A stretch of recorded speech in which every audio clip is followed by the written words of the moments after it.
Hello everyone. तो आज का टॉपिक है पावर। इससे पहले हम लोग क्या पढ़ रहे थे? सबसे पहले हम लोगों ने पढ़ा वर्क किसे बोलते हैं। कोई भी काम अगर हम लोग को करना होता है तो काम करने के लिए हम लोग को दूसरा चीज़ क्या ज़रूरत पड़ता है? तो एनर्जी, जिसके बारे में हम लोगों ने पढ़ लिया। अब हम लोग तीसरा चीज़ पढ़ेंगे पावर, कि पावर किसको बोलते हैं। पावर का हम लोग को ज़रूरत क्या पड़ता है?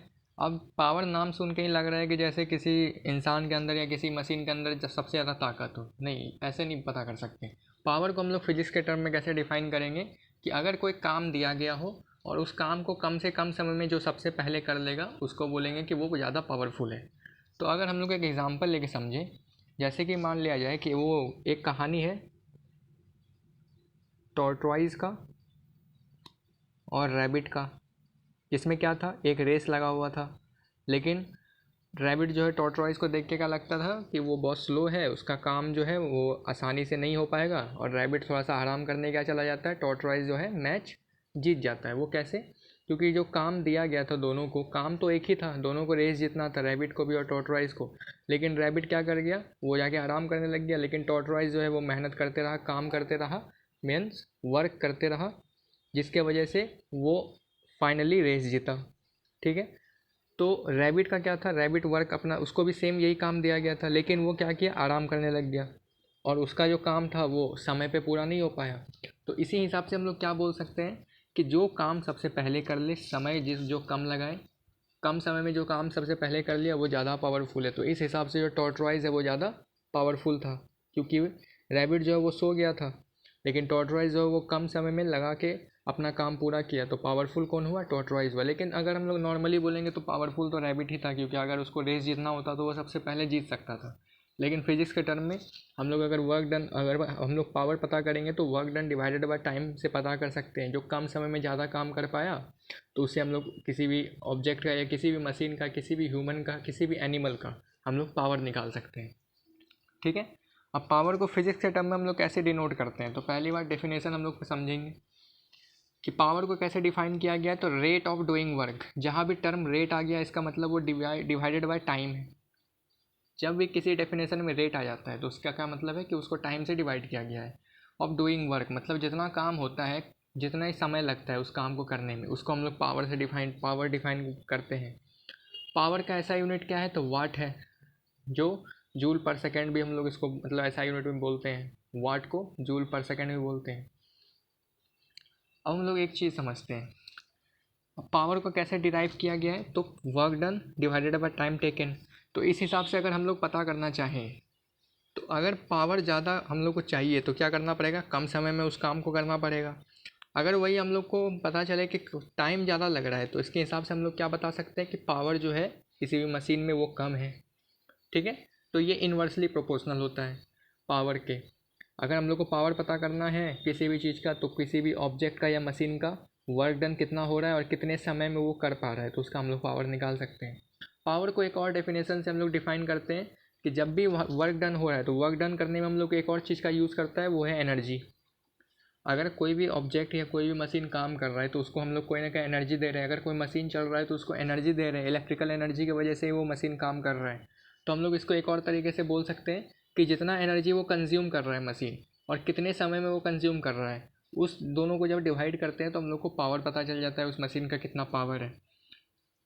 अब उसके बाद हम लोग देखते हैं कि since energy has only magnitude, energy में सिर्फ मैग्नीट्यूड है, मतलब हम लोग को सिर्फ न्यूमरिकल, उसका न्यूमरिकल पता कर सकते हैं कि कितना नंबर हम लोग पावर एनर्जी हम लोग बढ़ा या कितना एनर्जी हम लोग का बढ़ा। उसमें कोई डायरेक्शन नहीं होता। सेम पावर का भी यही है, पावर में भी सिर्फ मैग्नीट्यूड होता है, कोई डायरेक्शन नहीं होता है। अब पावर को हम लोग एक तरीके से और डिफाइन करते हैं, वो है power is also defined as the product of force and average speed. अब इसको हम लोग कैसे डिफाइन किए तो ये देखना है। पहले इसका डेरिवेशन दिया गया है कि पावर जो है उसको हम लोग एक और तरीके से डिफाइन करते हैं कि product of force and average speed. अब हम लोग अगर प्रोडक्ट ऑफ फोर्स निकालते हैं, जैसे कि मान लिया जाए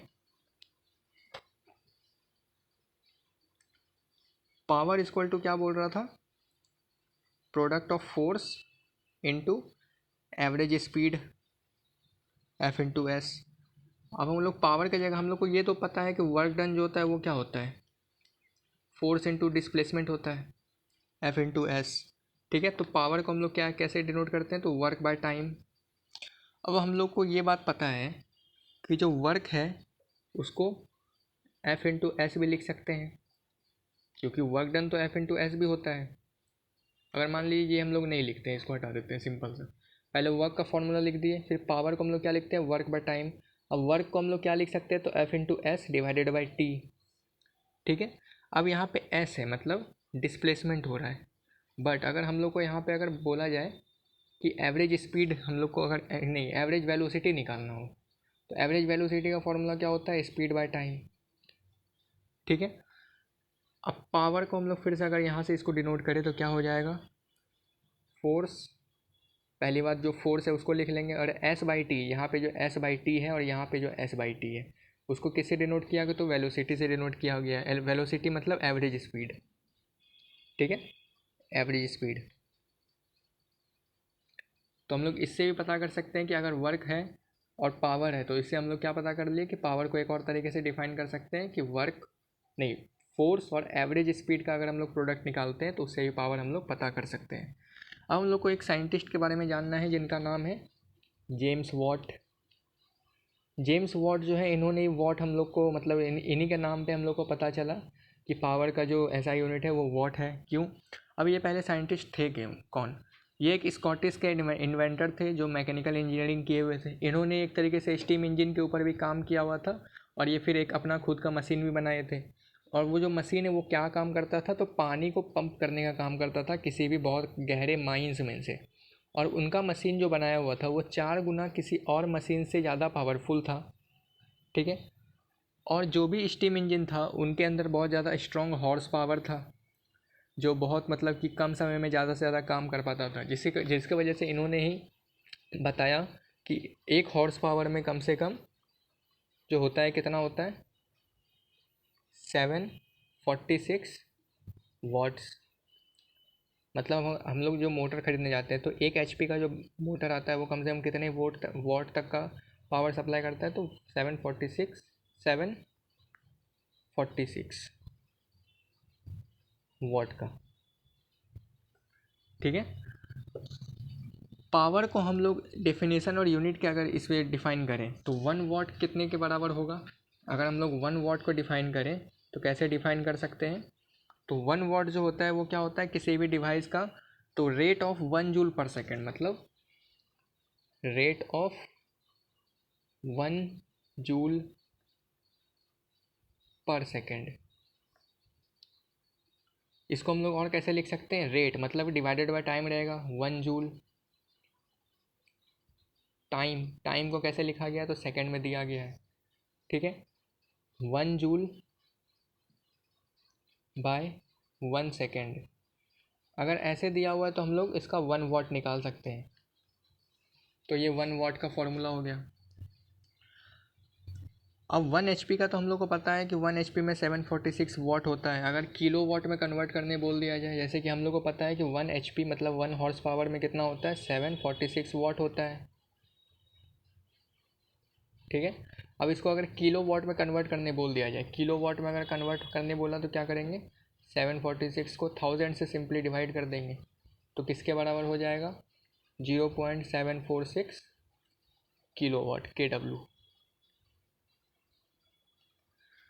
ठीक है, अब नेक्स्ट वीडियो में हम लोग इसके रिलेटेड कुछ न्यूमेरिकल्स देखेंगे, जिसमें हम लोग 1 वॉट का अगर हम लोग को किसी भी डिवाइस का निकालना हो तो कैसे निकाल सकते हैं, पावर अगर किसी डिवाइस का निकालना हो तो कैसे निकाल सकते हैं। कहीं कहीं होता है कि फोर्स दिया रहेगा, एवरेज स्पीड दिया रहेगा और पावर पूछ लेगा, कहीं रहेगा एनर्जी गिवन रहेगा, टाइम गिवन रहेगा, उसमें निकालना पड़ेगा पावर।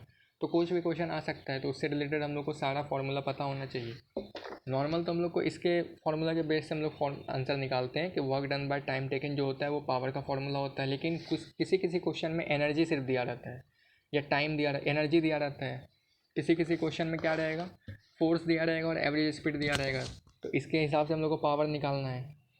ठीक है, अब नेक्स्ट में देखेंगे कुछ क्वेश्चंस न्यूमेरिकल्स। तब तक के लिए थैंक्स फॉर वॉचिंग।